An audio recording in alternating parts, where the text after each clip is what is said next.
Muy buenos días a los radioescuchas que nos sintonizan en la frecuencia de Telemetro Radio, a quienes nos ven por streaming a través de Metcongo, así como en RPC Televisión, en señal de televisión digital terrestre y en las plataformas de Telemetro Cuarto Poder en YouTube. Bienvenidos a la emisión de hoy, viernes 29 de septiembre del año 2023. En materia internacional, lo más destacado tiene que ver con las declaraciones del gobernador de la región rusa de Kursk, fronteriza con Ucrania, Roman Starovoyt, quien confirmó hoy viernes un ataque masivo con drones ucranianos en el que fue alcanzada una subestación eléctrica que dejó sin energía a 5 aldeas y un hospital. Según el cuartel general de operaciones de la región de Kursk, hoy nuestra región fue atacada masivamente por vehículos aéreos no tripulados ucranianos. La defensa aérea derribó 10 drones, escribió Starovoyt en su canal de Telegram. Explicó que en la localidad de Belaya, un dron ucraniano lanzó 2 artefactos explosivos sobre una subestación eléctrica. Uno de los transformadores se incendió, 5 poblaciones y un hospital quedaron aislados. Los bomberos acudieron rápidamente al lugar. La energía se restablecerá tan pronto como sea seguro hacerlo, recalcó el gobernador de Kursk, región que linda con la ucraniana de Sumy. Por su parte, el Servicio de Seguridad de Ucrania reivindicó el ataque con drones, mientras que el Ministerio de Defensa ruso informa del supuesto derribo de 11 drones ucranianos en la región de Kursk. Tenemos un video de un ataque exitoso contra una subestación eléctrica, dijo una fuente del Servicio de Seguridad de Ucrania a la Agencia Nacional de Noticias Ukrinform, quien publicó también las imágenes. La fuente del servicio secreto ucraniano añade que con operaciones como esta, los ocupantes, refiriéndose a los rusos, están empezando a entender que la palabra apagón no les será ajena, sino una realidad cercana. Si la Federación Rusa continúa atacando nuestras infraestructuras, recibirá más explosiones a cambio, agregó el representante del Servicio de Seguridad ucraniana bajo condición de anonimato. Las autoridades ucranianas han advertido que responderán con reciprocidad si Rusia vuelve a lanzar una campaña contra infraestructuras energéticas de Ucrania, sobre todo con la llegada del frío invernal. Bueno, y en Pakistán, el número de víctimas mortales tras un ataque suicida ocurrido hoy viernes en la provincia de Baluchistán, al sur de Pakistán, ha aumentado a 52 y los heridos a más de 50, según informaron a la agencia EFE las autoridades. El número de muertos ha llegado a 52 y hay más de 50 heridos, indicó el oficial de la comisaría de la ciudad de Mastung, en Baluchistán, donde tuvo lugar el ataque, Mohamed Javed Leri. Entre los muertos se encontró un alto oficial de la policía que estaba de servicio para brindar protección a la procesión religiosa, agregó el agente. El ataque ocurrió frente a una mezquita en medio de la festividad religiosa Eid-e-Miladun-Nabi, un evento auspicioso en el que los musulmanes honran el aniversario del nacimiento del profeta Mahoma. Hasta el momento ningún grupo ha reivindicado la autoría del ataque. Esta es la segunda explosión que se produce en Mustang este mes. El pasado 14 de septiembre, 11 personas, entre ellos el líder del partido religioso Jamiat Ulema Islam, Hafiz Hamdullah, resultaron heridas a causa de una explosión cerca del vehículo en el que viajaban en la carretera Quetta-Karachi. Y aquí en el vecindario, en Brasil, el Tribunal Superior Electoral de Brasil rechazó ayer jueves un recurso del expresidente Jair Bolsonaro y mantuvo su decisión de declararlo inelegible durante 8 años por abuso del poder político al desinformar cuando era presidente sobre el sistema electoral. Por unanimidad, los 7 magistrados desestimaron el recurso de la defensa del exmandatario y reafirmaron el fallo del mismo Tribunal Supremo Electoral del 30 de junio que dejó a Bolsonaro por fuera de las próximas presidenciales de 2026. El ultraderechista tachó la sentencia de puñalada en la espalda y ya había anunciado que apelará también ante los 11 magistrados del Supremo Tribunal Federal, la máxima instancia jurídica o judicial del país. Los jueces tuvieron desde el viernes hasta este jueves para presentar su decisión en el sitio web de la Corte Electoral en el llamado plenario virtual sin debatir presencialmente. Bolsonaro fue condenado por el Tribunal Supremo Electoral por abuso de poder político y uso indebido de los medios de comunicación al haber cuestionado la confiabilidad del sistema de urnas electrónicas con informaciones falsas durante una reunión con embajadores en julio del año 2022, 3 meses antes de las elecciones presidenciales. En ese fallo de junio, el Tribunal Supremo Electoral había alcanzado una mayoría de 5 votos a 2 contra el exmandatario. Eso es lo más importante en materia internacional, Atenógenes. Bueno, y acá en Panamá, Guido, buenos días. Lo que ha ocurrido en la Asamblea Nacional, ayer, pues la Comisión de Comercio, específicamente, la Comisión de Comercio. La Comisión de Comercio en la Asamblea Nacional ayer puso en pausa la discusión de del contrato entre el Estado y Minera Panamá. Eso ha provocado toda clase de reacciones, incluyendo las reacciones que se dieron dentro de la propia comisión. Vamos a escuchar lo que dijo el diputado Juan Diego Vázquez en el momento en que se estaba presentando esta propuesta específicamente, sobre todo porque esta resolución llega en la Comisión de Comercio y Asuntos Económicos de la Asamblea Nacional para suspender la discusión del proyecto de ley 1043 sobre el nuevo contrato entre el Estado y Minera Panamá.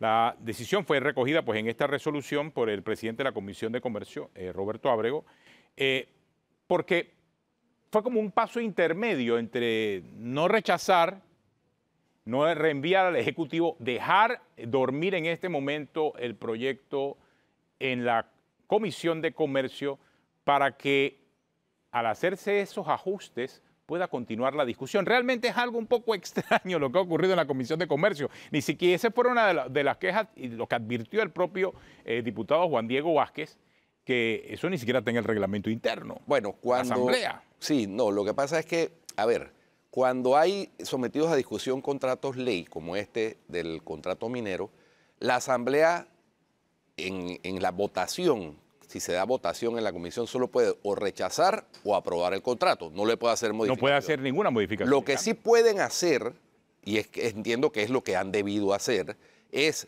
acordar con el Ejecutivo, suspender la discusión y acordar con el Ejecutivo una especie de acuerdo amistoso, político, etcétera. Eso se ha hecho antes en otras ocasiones. Sí, eso sí es cierto. Para que el Ejecutivo retire el proyecto, ajá, ¿no? Y así la Asamblea, sin violar el reglamento interno, cesa la discusión, el Ejecutivo lo retira, se sienta a negociar de nuevo con la mina los aspectos que pueda negociar, que entiendo, según me han comentado algunas de las personas vinculadas con la mina, que no incluirían aspectos económicos, serían aspectos de otro tipo.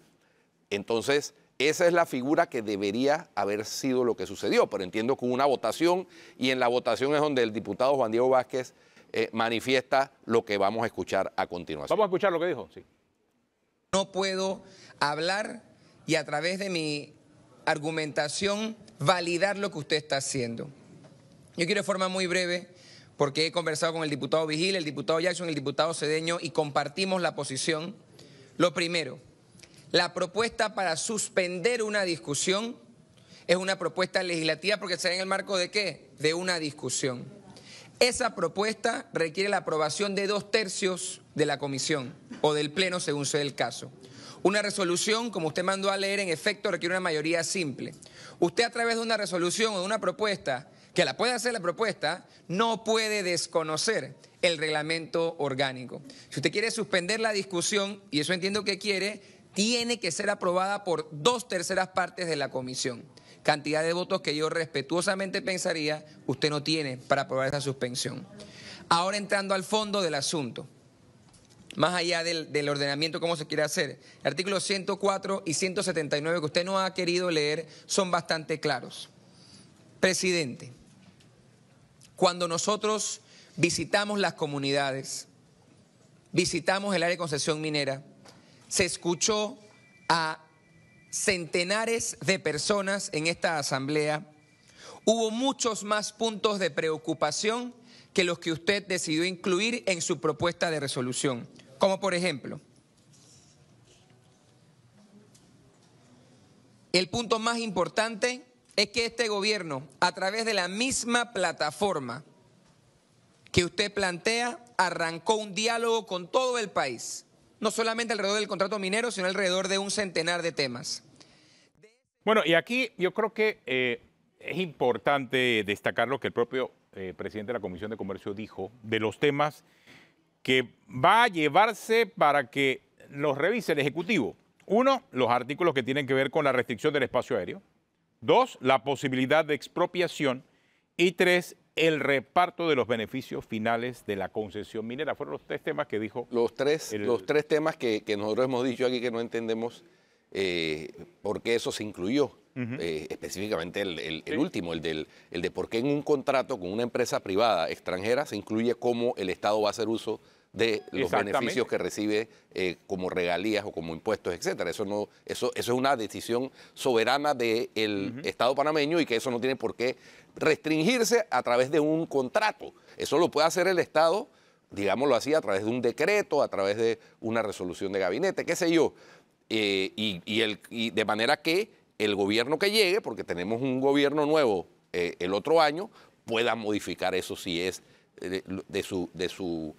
si es su decisión. Además, las circunstancias son variantes. Hay emergencias que requieren a veces atenderse urgentemente con recursos públicos. Entonces, amarrar eso permanentemente a través de un contrato con una empresa extranjera no tenía mucho sentido.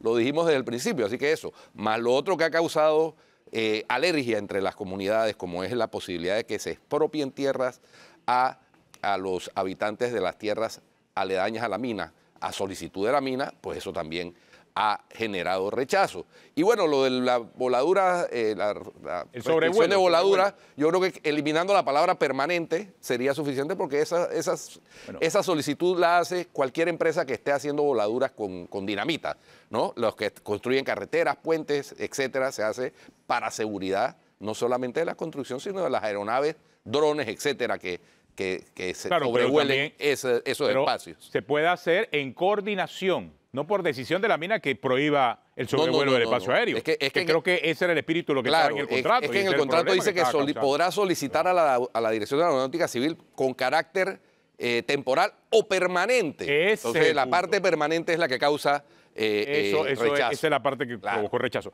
Pero bueno, creo que en todo caso la Comisión de Comercio hizo esto para mantener viva la discusión. Era muy difícil rechazar, devolver al Ejecutivo y que nuevamente entrara, pudiese correr el riesgo de que al intentar entrar nuevamente hubiese otros temas en línea. Y recordemos que es que ya estamos entrando en el mes de octubre. ¿Sí? Si esto quiere tratarse en la legislatura regular, tiene que ser antes del 31 de octubre, porque después del 31 de octubre está difícil que eso entre, a menos que llamen a sesiones extraordinarias. Y no veo el ambiente para que se llamen sesiones extraordinarias para tratar este tema en específico. Así que por eso fue la decisión quizás de la Comisión de Comercio, poner en pausa, que se haga lo que se tiene que hacer, que no se rechace en este momento, porque lo más probable es que, y corría un alto riesgo de que se rechazara, para que entonces siguiera vivo el proyecto. Así que veremos qué va a ocurrir. Pero no sé, esto puede tener un impacto también en la realidad económica del país y vamos a conversar en este momento con Domingo Latorraca, que tiene su informe acerca de la actividad económica del último mes de la empresa Elemente.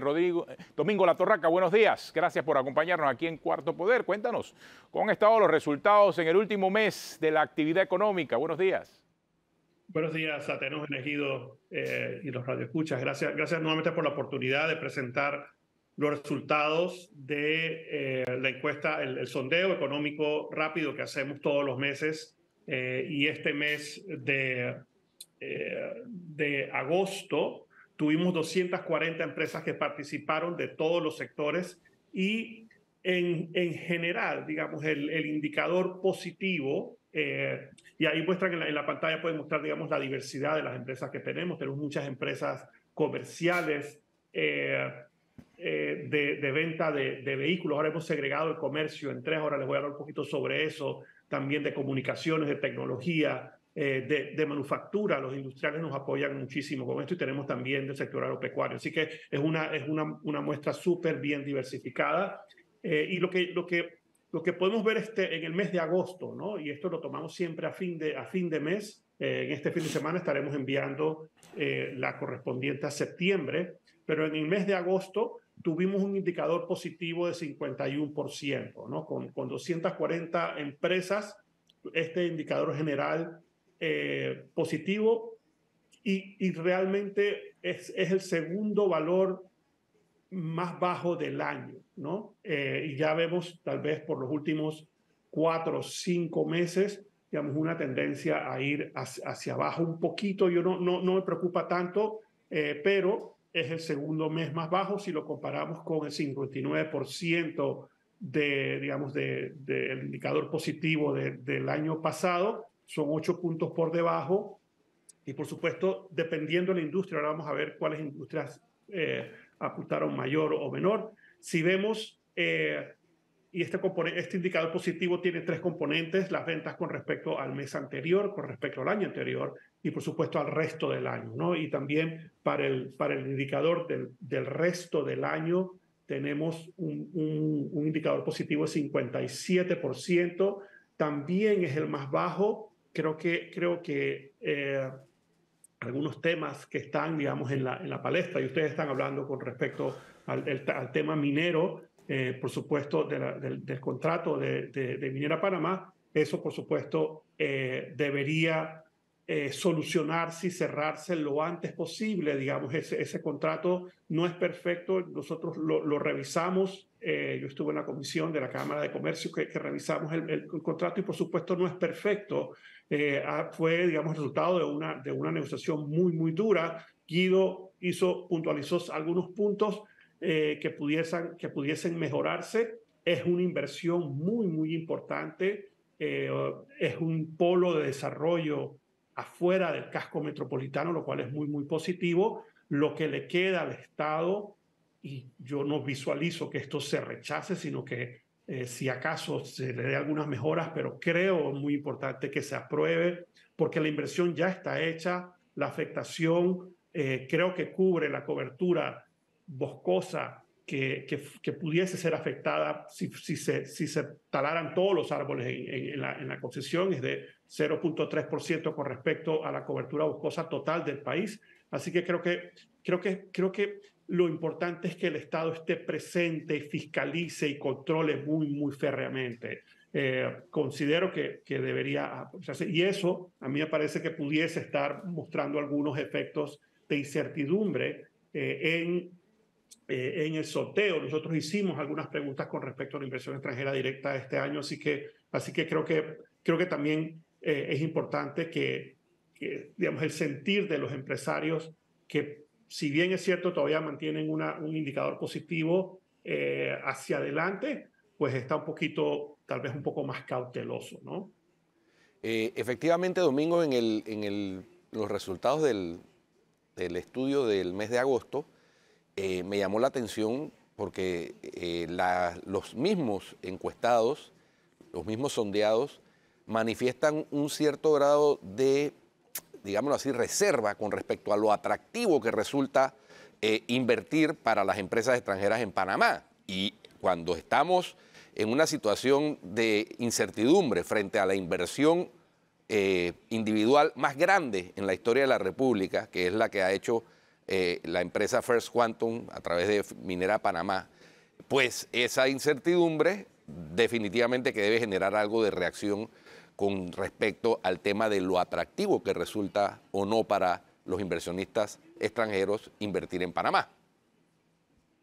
Claro, Guido, y eso se refleja claramente en los resultados del sondeo, porque en este mes hicimos justamente 3 preguntas con respecto a la inversión extranjera directa. La inversión extranjera directa es uno de los 5 o 6 elementos que hace Panamá súper atractivo, que ha hecho a Panamá súper atractivo, que ha hecho a Panamá ser un puerto seguro para la inversión cuando afuera hay tormenta y Latinoamérica no está pasando su mejor momento, y Panamá debería apuntar a continuar siendo un puerto seguro para la inversión. Hicimos 3 preguntas con respecto a la inversión extranjera directa. Primero, ¿qué tan importante considera que es la inversión extranjera directa para el crecimiento y desarrollo de Panamá? Y 72% de los encuestados indicaron muy importante, 23% importante, y 5% algo importante o poco importante. O sea que contundentemente los empresarios que participaron en el sondeo están de acuerdo que la inversión extranjera directa que alcanzó el año pasado 2.640 millones de dólares, eso, 2.640 millones de dólares, eso es como un poquito más de la mitad de lo que veníamos teniendo como inversión extranjera directa. En su mejor momento creo que alcanzó unos 4.700 millones de dólares hace algunos años previo a la pandemia. Estamos en proceso de recuperación. Yo acabo de ver esta mañana, hay una estadística sobre la inversión extranjera directa en el INEC y dice que el primer trimestre aumentó 11%, pero cuando uno entra a ver el informe no hay informe, así que no sabríamos decir si es con respecto al año corriente o con respecto al primer trimestre, pero eso es también una buena señal. La segunda pregunta que hicimos fue cómo califica Panamá en cuanto a ser atractivo para inversión extranjera directa, ¿no? Y aquí, digamos, el empresario nos dice lo siguiente: muy atractivo, 5%, atractivo, 52%, poco atractivo, 39%, y nada atractivo, 4%, ¿no?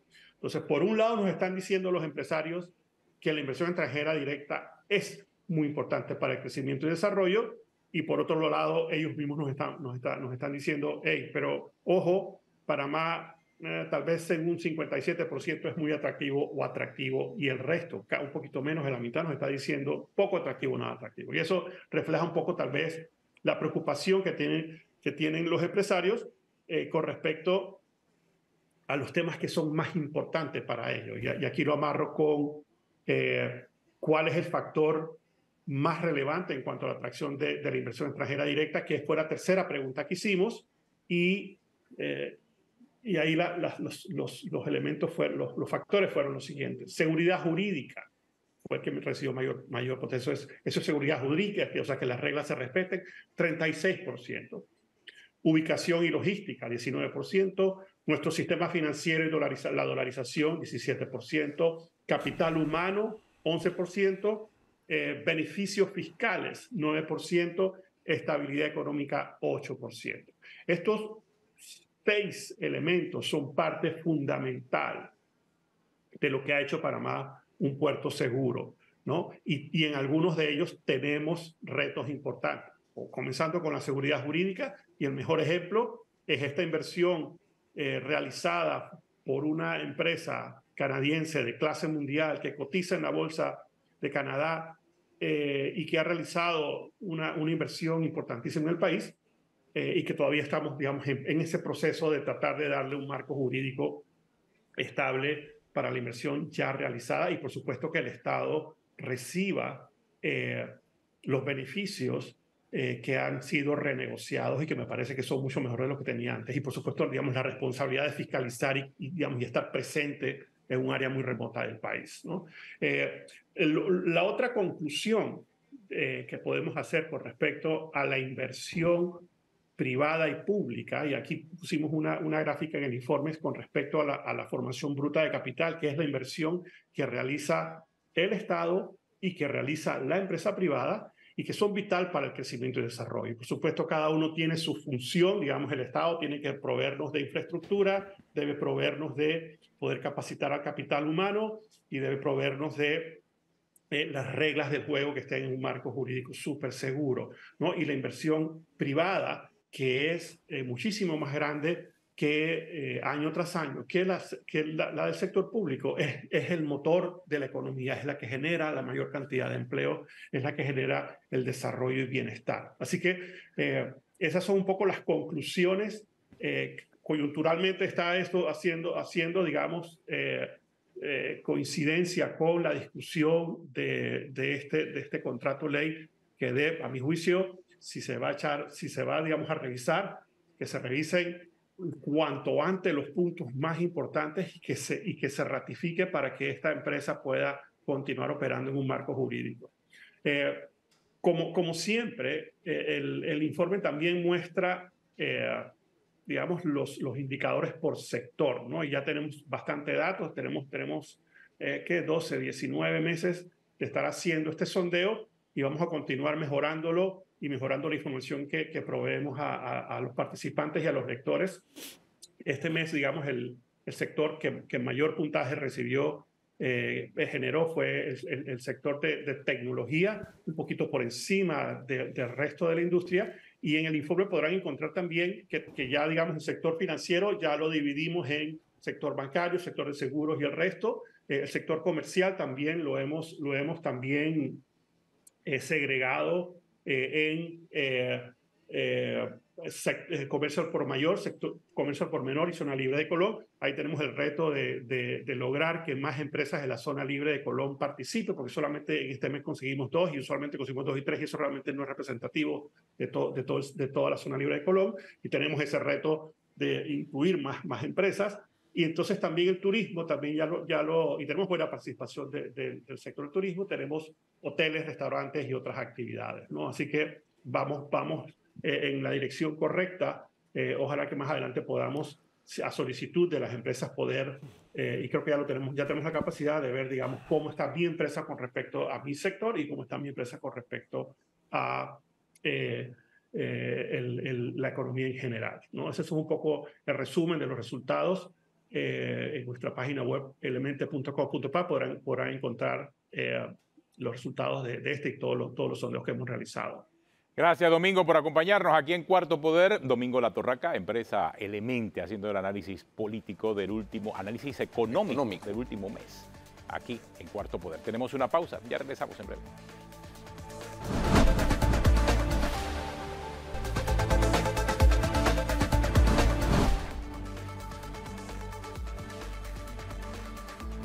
Bueno, continuamos aquí en Cuarto Poder. Nos acompaña la licenciada Maruquel Castro Verde, ex fiscal del Ministerio Público. Guido, yo creo que hay temas importantes. El fiscal casualmente de niñez y adolescencia, ¿no? A raíz de la situación que se presentó con una de las participantes o de las diputadas juveniles participantes en la Asamblea Juvenil, que es un proyecto que viene haciéndose hace 17 años con éxito y que este año ha estado marcado por una situación que está bajo investigación todavía, por lo cual no se pueden estar anticipando conclusiones. Maruquel nos acompaña para tratar de hacer docencia sobre el tema y sobre el manejo del tema, porque es que, hombre, ahí me acaban de mandar cómo influencers están utilizando el tema con la imagen de la niña en violación de la ley. Incluso hay uno que dice que me multen la CENIAF, no importa, y que no sé qué, o sea, desafiando a las autoridades. Entonces, yo creo que sí vale la pena, Maruquel, tratar de hacer un poquito de enseñanza sobre cómo es el procedimiento, tú que fuiste fiscal en estos temas, cómo es el procedimiento, y ayer en el comunicado del Ministerio Público decía, por favor, les pedimos mantener la cordura, porque es que la cosa se está saliendo de carril, sobre todo en las redes sociales y por parte de influencers. Sí, bueno, una aclaración de inicio. Mi carrera en el Ministerio Público por casi 30 años fue enfocada en delitos contra la libertad y la integridad sexual y los delitos contra la vida y la integridad personal, homicidios y femicidios. Pero lo que ocurre es que siempre se me ha identificado como defensora de los derechos humanos de la niñez, y en ese sentido, y para responder su pregunta, sí es abrumador ver el impacto que tienen las redes sociales en la opinión pública, eso en primer lugar, y la entrada que tienen en la vida de todos y todas quienes circulan abiertamente, expresan opinión, juzgan, investigan, condenan, juzgan sin mayores consideraciones. Y es importante hacer docencia. Yo agradezco esta oportunidad para hacerlo. Definitivamente que la imagen de un niño o niña, de un adolescente, de una persona menor de edad, debe ser respetada sí o sí, siempre, permanentemente. Y los primeros cuidadores de esa imagen, cuando es expuesta en redes, son los adultos custodios, quienes le acompañan en el entorno de un momento en que habría una revelación de una situación de probable abuso, cualquiera que esté fuera, de maltrato, acoso. Es importante que hagan el esfuerzo de contener la explosión de emociones que pudiera llevar a este adulto custodio a exponer, insisto, a este niño o niña o adolescente para ulteriores críticas, reproches que van a ser muy difíciles de ser manejados, procesados adecuadamente si la situación revela que fue distinta a la inicialmente revelada o discutida en redes sin cuidado de lo que pudiera eventualmente este menor de edad expresar. En casos específicos donde la persona menor de edad todavía no ha revelado lo que le ocurrió, no deberíamos, salvo mejores criterios de un equipo médico, con evaluaciones médico-forenses, psicológicas forenses, con todo el trabajo al interno de la investigación que hace el Ministerio Público, no deberíamos adelantar juicios sobre lo que pudo haber ocurrido en base a información recogida o en circunstancias muy confusas como del caso a la que usted ha hecho referencia. Ahora, licenciada, sí sería bueno aclarar algo, porque vimos a muchos menores incluso salir en redes y decir, mi papá, mi mamá me está autorizando a hacer esto. Inclusive, pues, vemos a los propios padres hablar de situaciones de sus hijos que son menores. O sea, no importa en este caso la autorización del padre para incumplir la ley que tiene como objetivo cuidar casualmente la vulnerabilidad en que se encuentra este menor. Bueno, ya esa responsabilidad que se le pueda endosar a un padre, que siempre tenemos que ver que la responsabilidad es del padre. La persona menor de edad podrá decir, estoy autorizada, pero el padre o la madre o quien sea, el adulto custodio responsable, es el que tendrá que responder por las consecuencias de lo que está autorizando y la ley prohíbe. Así lo dice el artículo 210 de la ley 285 del 2022, es casualmente. 285, por eso, no es suficiente la excusa de que yo tengo la autorización del papá para presentar esto. No, dice el último párrafo de ese artículo, dice, esta sanción se mantiene aun cuando se cuente con autorización de los padres, tutores o guardadores del niño, niña o adolescente, en cuyo caso ellos se harán acreedores a igual sanción. Yo creo que ahí vale la aclaración, licenciada. Hay que entender el origen y la razón y el espíritu de esa norma. Tiene que ver con la protección integral del menor, o sea, por encima de cualquier otra circunstancia, inclusive por encima de la irresponsabilidad de un papá.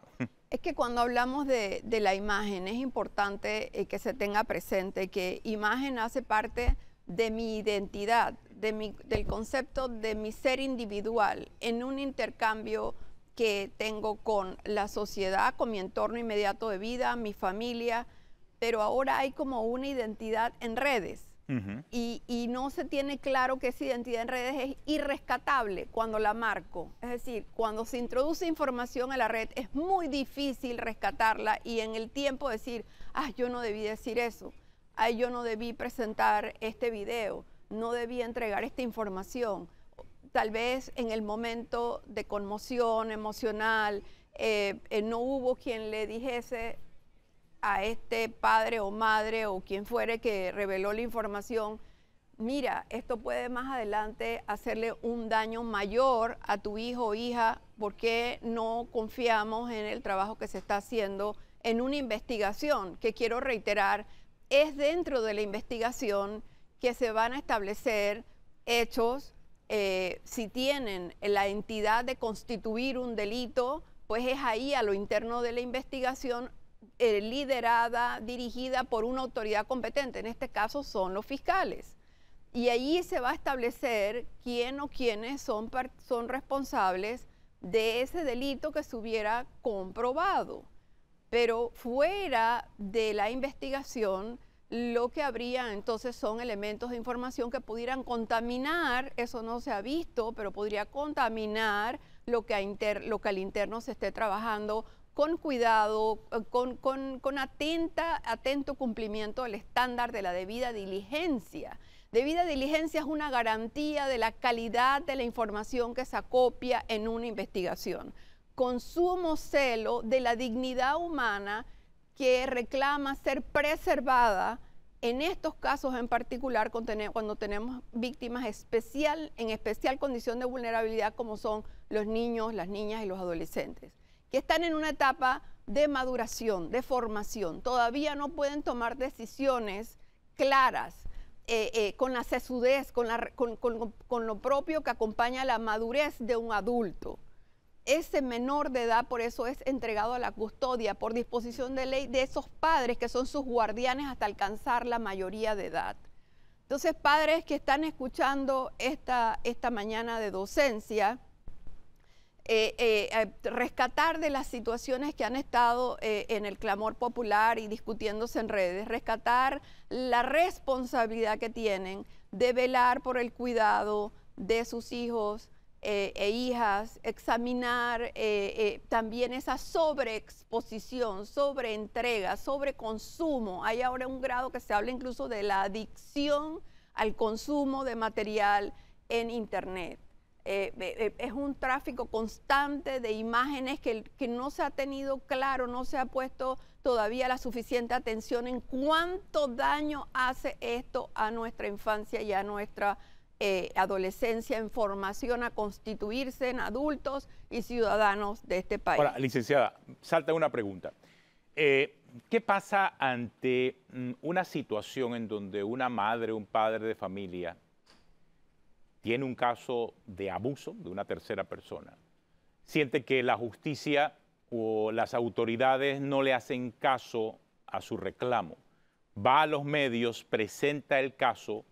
O sea, ¿qué ocurre en este tipo de situaciones? Porque ¿cómo hace ese padre para hacerse escuchar y a la vez también que se haga justicia? O sea, a pesar de que se trata de un menor, que es su hijo el abusado. ¿Qué pasa en una situación como esa?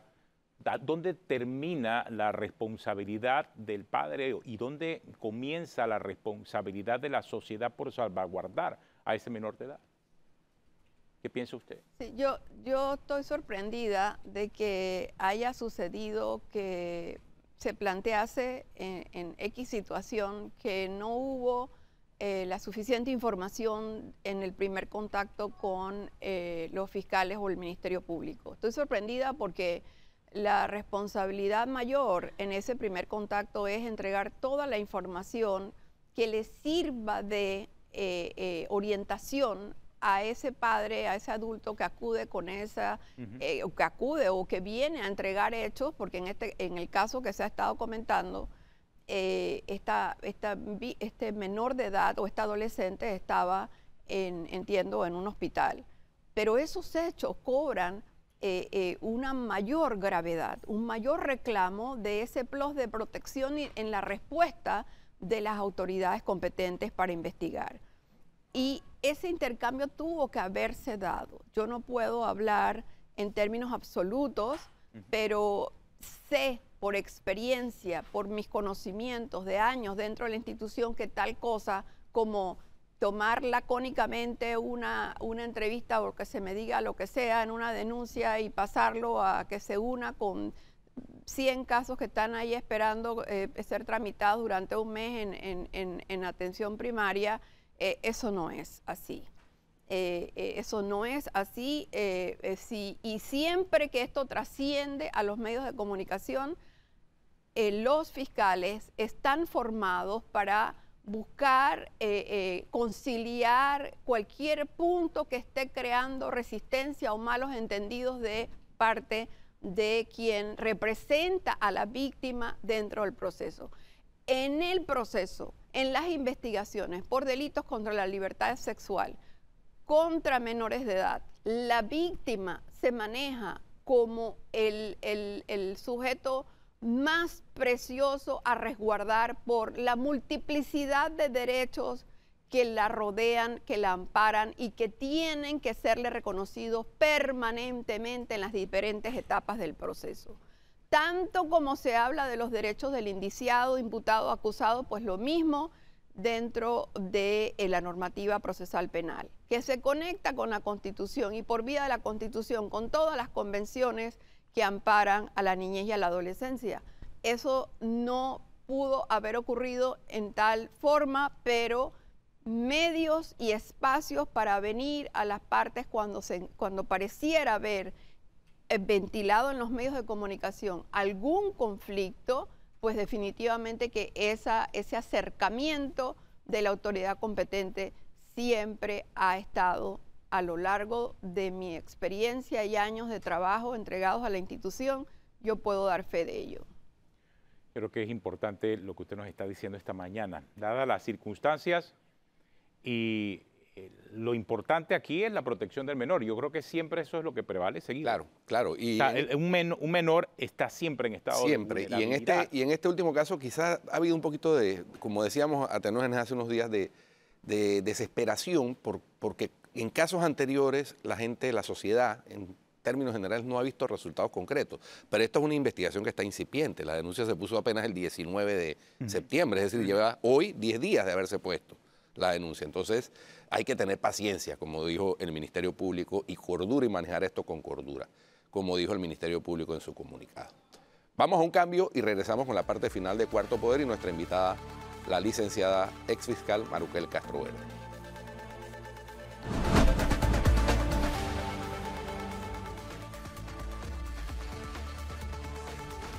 Bueno, continuamos aquí en Cuarto Poder tratando de hacer algo de docencia con la licenciada Maruquel Castro Verde, fue fiscal del Ministerio Público, y hay que entender estos casos en donde hay un menor involucrado, porque sí, realmente hay una responsabilidad del medio de comunicación. Claro, lo que ocurre es que ahora, como hay tantos medios de comunicación, y usted muy bien establecía la diferencia entre lo que conocemos tradicionalmente como un medio para publicar noticias y la vida digital, la vida del influencer, las noticias que salen, obviamente, y las denuncias que salen a través de propios padres de familia sobre situaciones que puedan estar pasando con sus hijos. Y esto en otros países, incluyendo de la región, ha traído un debate adicional. Los padres de familia que utilizan, por ejemplo, a sus hijos para hacer publicidad, para ponerlos a bailar. Mire hasta dónde llega este alcance de las leyes que protegen al menor. Quizás en Panamá está apenas comenzando, pero ya en otros países de la región incluso se está legislando en esa materia, licenciada. Sí, es que de vuelta con esto de la navegación con absoluta libertad y sin mayores controles de los adolescentes, es sumamente complejo. Se aconseja a los padres, esté vigilante, mire qué es lo que está consumiendo, mire qué es lo que está haciendo. A lo interno de investigaciones penales por delitos contra la libertad e integridad sexual, específicamente en pornografía. Se han dado casos en los cuales se traba esta relación en este ciberespacio con un extraño, alguien con el que se inicia una comunicación por Facebook, por Instagram. ¿Y qué sucede? Que allí comienza a revelarse desnudos, se piden desnudos, se revelan, se mandan videos, inclusive se conduce a esta persona menor de edad a manipularse los genitales. Y luego, ¿qué hay?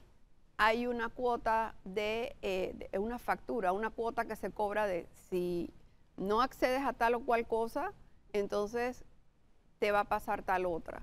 Y así han llegado investigaciones al Ministerio Público en los cuales vemos que este adolescente ha accedido fuera del ciberespacio a tener encuentros sexuales donde evidentemente su consentimiento está absolutamente viciado, pero por temor a que los videos o los desnudos sean difundidos. En otros casos ha ocurrido que sí son difundidos. Y yo insisto en lo irrescatable, lo difícil que es retirar este material de la red, y pasan los años y de vuelta a entrar en contacto con este material cuando ya se quiere establecer una familia, asumir aquella víctima, asumir el rol de ser un adulto custodio de hijos, que podría ser que sus compañeros le muestren, oye, esta era tu mamá, a tu mamá le pasó esto, porque vivimos todavía en una sociedad donde es muy importante el valor de la imagen, cuidar la imagen, por lo que implica para nuestro futuro, en la expectativa de futuro que se tiene. Y en casos como el que plantea la exfiscal Maruquel Castroverde, incluso se corre el riesgo de caer en redes de traficantes de niños y personas, traficantes de niños con propósitos sexuales, porque cuando el niño o niña sale del ciberespacio para un encuentro con quien no conoce y no sabe cuáles son las intenciones, está en riesgo, ¿no? Está en riesgo. Se abre un abismo de terror en donde este adolescente desprovisto de toda protección o este niño o niña queda preso de múltiples formas de violencia. Entonces hay que tener mucho cuidado también con nuestra navegación, ese derecho que nos arrogamos como yo soy titular, responsable de la navegación y mi interacción en la internet, en la web. Hay que tener mucho cuidado. Ahora inclusive con la inteligencia artificial, y hay casos fuera del país, se ha manipulado la imagen a tal punto que se pone otro rostro, se pone en un cuerpo haciendo cosas que jamás usted habría hecho.